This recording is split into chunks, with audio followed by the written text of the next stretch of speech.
আমি কালাও দেখি না, কানাও দেখি না, ল্যাংরাও দেখি না, বাড়িও দেখি না, ঘরও দেখি না। তোমরা রাজি থাকলে তাকো, নাইলে নাই। আমি ওই সাহাবীকে বিয়ে করতে রাজি। বলেন সুবহানাল্লাহ। আরো জোরে বলেন না সুবহানাল্লাহ। বিয়ে হয়ে গেল, সংক্ষেপে বলতেছি, উভয়ের বিয়ে হয়ে গেল।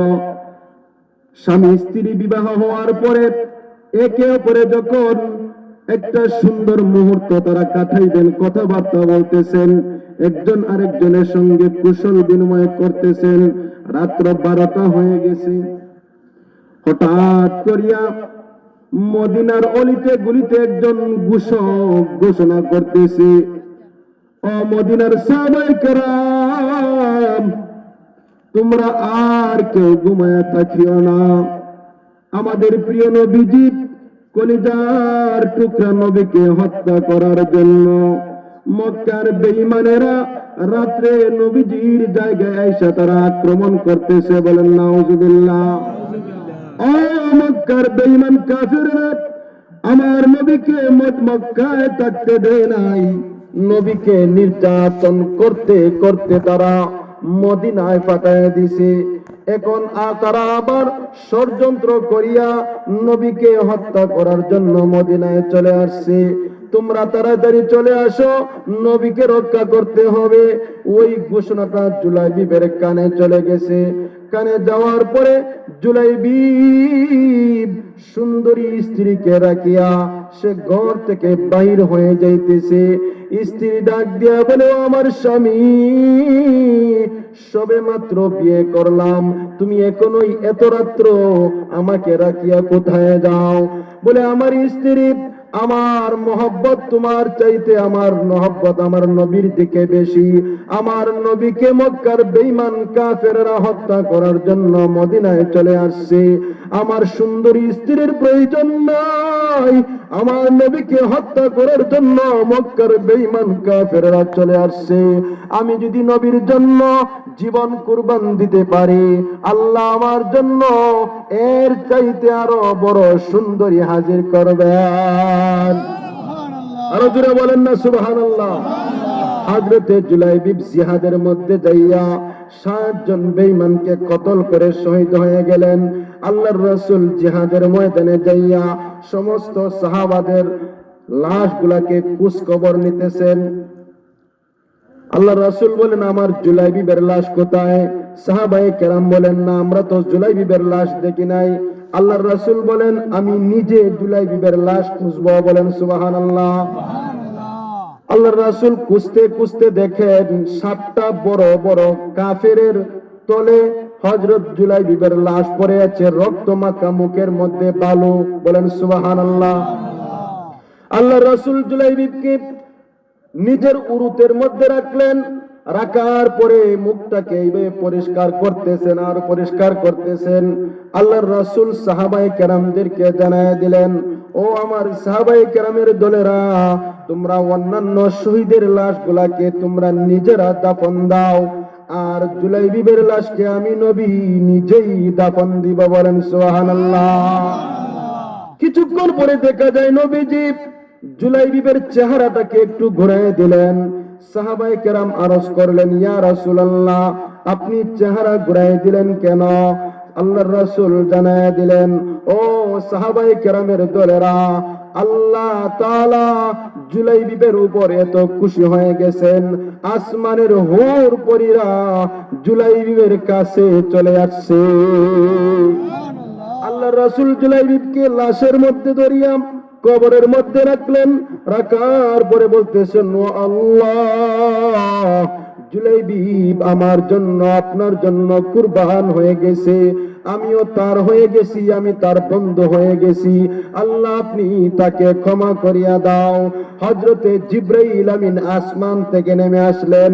আসার পরে বলতেছেন, ওগো আল্লাহর নবী, আপনি আর কান্দেন না, আপনার জুলাইবিবের জন্য আল্লাহ জান্নাত রেডি করে দিয়েছে।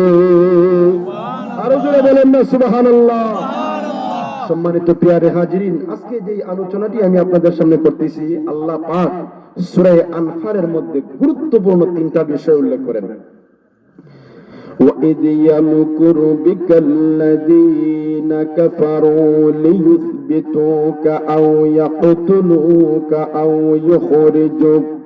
أو يخرجوك ويمكرون ويمكر الله والله خير الماكرين الله أكبر আরজুরে বলেন আল্লাহু আকবার নবীজি আপনি স্মরণ করুন আপনাকে বেঈমান কাফেররা হত্যা করার জন্য দেশ থেকে তাড়িয়ে দেওয়ার জন্য আপনাকে ঘরের মধ্যে বন্দী করার জন্য তারা ষড়যন্ত্র করেছিল ওয়ায়ামকুরুনা ওয়ায়ামকুরুল্লাহ তারা ষড়যন্ত্র করেছিল আর আমি আল্লাহ কৌশল করেছিলাম ওয়াল্লাহু খায়রুল মাকিরিন আল্লাহ বলেন আমার কৌশলেই সবচেয়ে শ্রেষ্ঠ কৌশল বলেন সুবহানাল্লাহ এই আয়াতের মধ্যে যে তাফসির আছে ওই তাফসিরের সারমর্ম পূর্ণ কত কিছু করেছেন আর আমরা নবীজির জন্য কি করতেছি সম্মানিত প্রিয় হাজিরিন যখন আল্লাহ রাসূল ইসলামের দাওয়াত প্রকাশ্যে দেওয়া শুরু করলেন তখন মক্কার বেঈমান কাফেররা যারাই আছে নিজের গোত্র বাহিরে সবাই রাসূলের বিরোধী হয়ে গেছে তারা রাসূলকে নিয়ে ষড়যন্ত্র করতেছে তারা যখন রাসূলের ষড়যন্ত্র করতে করতে যখন রাসূলকে ইসলামের দাওয়াত দেওয়া থেকে যখন পিছু হটাইতে পারে নাই তখন তারা দারুন নাদওয়া মক্কার সংসদের মধ্যে সমস্ত কাফের বেঈমানরা একত্রিত হয়েছেন কি হয়েছেন একত্রিত হয়েছেন সংক্ষেপে বলতেছি একত্রিত হওয়ার পরে আবুল আসওয়াদ নামক এরকম আরো বড় বড় বেঈমানরা একত্রিত হয়েছে আবার এই মিটিং এর মধ্যে শয়তানও এসে হাজির হয়েছে তো শয়তান একজন দরবেশের বাপ ধরছে পাঞ্জাবি টুপি লাগাইয়া খুব সুন্দর ডিজাইন ধরছে তো একটা বৈঠকের মধ্যে যদি আপনাদের এলাকার একটা বৈঠক হইতেছে একজন অপরিচিত লোক যদি আইসা ঢুইকা যায় আপনারা কি তার পরিচয় নির্ণয় করবেন না যে এই লোকটা কই থেকে আসলো তো বৈঠকের মধ্যে যারা আছেন তারা বলতেছেন ভাই এই হুজুর কই থেকে আসছেন তখন ওই শয়তান জবাব দিতেছে যে আমি নজ থেকে এসেছি আমি নজদের একজন শায়েখ আমি শুনেছি তোমরা নবীকে হত্যা করার জন্য ষড়যন্ত্র করতেছো আমিও সেই ষড়যন্ত্রের মধ্যে তোমাদেরকে সহযোগিতা করব এবং তোমাদেরকে পরামর্শ দেব বলেন নাউজুবিল্লাহ তারা বলছে তো ঠিক আছে যাক আমাদের সঙ্গীত একজন তো ওই বৈঠকের মধ্যে বিভিন্ন দলের ময়মুরবি থাকে না এর মধ্যে যারা বিশিষ্ট পর্যায়ের এর মধ্যে একজনের নাম হলো আবুল আসওয়াদ নাম কি আবুল আসওয়াদ বলতেছে আমরা একটা কাজ করি যে নবীজিকে এই দেশ থেকে ত্যাগ করে দেই তাকে নবীজির যেই মাতৃভূমি আছে উনাকে ওই দেশ থেকে বাহির করে দেই দেশ থেকে দেশান্তর করে দেই তাইলে উনার সাথে আর আমাদের কোনো ঝামেলা হইতো না উনি উনার চলে গেল আর আমরা থাকলাম এখানে শয়তান একটা আছে না নজদের শয়তান ডাক দিয়া বলে আপনি যে প্রস্তাব দিয়েছেন ওই প্রস্তাবটা হয় নাই তুমি কি জানো না নবীজি এত সুন্দর কথা বলে যার কথা শুনিয়া লক্ষ লক্ষ বেঈমানেরা মুসলমান হয়ে যায় বলেন সুবহানাল্লাহ নজদের শয়তান বলতেছে নবীজি কথা বড় চমৎকার বলেন বড় সুন্দর কথা বলেন যদি তোমরা নবীজিকে দেশ থেকে দেশান্তর করে দাও নবীজি ওই দেশের মধ্যে যাওয়ার পরে তার অনুসারীগুলি বড় করিয়া আরব দেশের মধ্যে আবার নবীজি আক্রমণ করবে বলেন নাউজুবিল্লাহ নবীজি ওই দেশের মধ্যে যাওয়ার পরে ওনার দাওয়াত দিয়া মানুষদেরকে ভারী কইরা তোমাদের উপর আক্রমণ করবে কাজেই এই প্রস্তাব হয় না এখন আরেকজন মুরব্বী বড় পর্যায়ের লিডার আবুল বখতার সে বলতেছে আচ্ছা ঠিক আছে আমি একটা বলি আমরা ইতিপূর্বে এইরকম অনেক মানুষকে আমরা খতম করছি।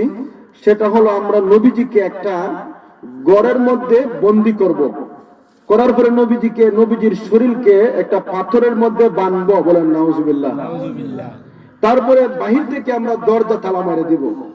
তালা মারা দেওয়ার পরে যতদিন না পর্যন্ত নবীজির মৃত্যু হয়েছে ওই ঘর আমরা কাউকেই খুলতে দেব না, বলেন নাউজুবিল্লাহ। শয়তান বলতেছে না, এই সিদ্ধান্ত চলবে না। বলে কেন? বলে মুহাম্মদের যে সমস্ত অনুসারীরা আছে তারা যদি জানতে পারে যে মুহাম্মদ ওই ঘরের মধ্যে আছে, তারা নিজের জীবন দিয়ে দিবে, তবু নবীজির উপর কোনো আঘাত লাগতে দিবে না, বলেন সুবহানাল্লাহ। আমরাও নামাজ কম পড়লেও নবীজিকে যদি কোনো বেঈমান গালি দেয় আমাদের ঈমান জাগ্রত হয়ে যায়, বলেন ঠিক কিনা? না, এই প্রস্তাব হবে না।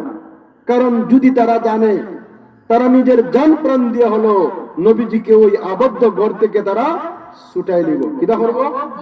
ছুটাই নিব। কি শয়তান নজদের শেখ যুক্তি দিতেছে আর খনন করতেছে। এরপরে বড় শয়তান আবু জাহেল বলতেছে, এই তোমরা এতক্ষণ পর্যন্ত যেই পরামর্শ দিছো, একটা পরামর্শ আমার দ্বারা আছে না। তো সবাই বলতেছেন, বলেন আপনি কি? আপনি তো আমাদের মধ্যে আমির, আপনি তো আমাদের নেতা আবু জাহেল। বলে শোনো, আমার কাছে সুন্দর একটা বুদ্ধি আছে। বলে কি বুদ্ধি? বলে আমরা এখানে যত গোত্র আছি সমস্ত গোত্র থেকে একজন একজন করে সুটাম শক্তিশালী দেহওয়ালা পুরুষ আনব। অর্থাৎ প্রত্যেক গোত্র, আমরা এখানে যে সমস্ত গোষ্ঠী একত্রিত হয়েছি সব গোষ্ঠী থেকে একজন কইরা শক্তিশালী যুবক আমরা হাজির করব। হাজির করার পরে কি করব? বলে প্রত্যেক যুবকের হাতে বড় লম্বা ধারালো একটা তলোয়ার দিব। তলোয়ার দেওয়ার পরে নবীজি যখন রাত্রে যখন ঘর থেকে যখন বাইর হবে, ঠিক ওই সময় আমরা সব গোত্রের লোক এক জায়গায় হইয়া নবীজিকে আক্রমণ করব, বলেন নাউজুবিল্লাহ। সে আবার যুক্তি দেয় যে আমরা যদি নবীজিকে এইভাবে হত্যা করি তাহলে একটা ফায়দা আছে। বলে কি ফায়দা? বলে নবীজির বংশ হলো কি আব্দে মনাফ। নাম কি? আব্দে মনাফ। নাম কি? আব্দে মনাফ এক গোত্র। আর আমরা সব গোত্র মিলে যখন মারবো তখন আব্দে মনাফের গোত্রের লোকেরা আমাদের সকলের উপরে আক্রমণ করতে পারতো না। এরপরে আসবো দিয়ত, রক্তের দিয়ত 100 উট। যদি বিচারের মাধ্যমে 100 উট দেওয়ার লাগে আমরা সব গোত্র মিল্লা দিলেই। ও নজদের সায় করছে, ওটার পরে ধন্যবাদ দিচ্ছে। ও ঠিক আছে, এই যে একটা পরামর্শ আছে এই পরামর্শটাই সবচেয়ে সুন্দর, বলেন নাউজুবিল্লাহ। এই কথাই আল্লাহ বলেন, ওয়াইদ ইয়ামকুরু বিকাল্লাযীনা কাফারু লিয়ুসবিতুকা আও ইয়াকতুলুকা আও ইউখরিজুক ওয়া ইয়ামকুরুনা ওয়া ইয়ামকুরুল্লাহ ওয়াল্লাহু খায়রুল মাকিরিন। আল্লাহু আকবার। আল্লাহ তাআলা জানায় রে নবীজি, মক্কার বেঈমান